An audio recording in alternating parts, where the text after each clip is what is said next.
台南市总工会甲所属的32个职业工会以及热心的劳工，一一接受市长吴伟特颁发感谢状，因为拢是为了土耳其大地震，希望奉献一份心力来协助灾民甲重建，包括经济并无富裕的劳工，拢踊跃捐款，统计起来目前622000块。对此，市长嘛表达感佩。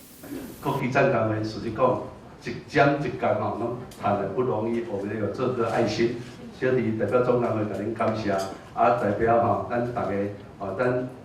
台湾人做个爱心，甲这个土耳其死了死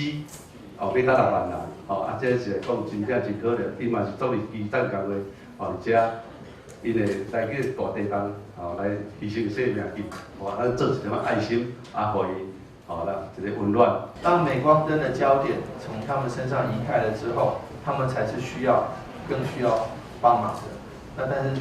谢谢总工会，大家能够在这个时候看见这个人机己机、人力己力的发扬这个精神来帮忙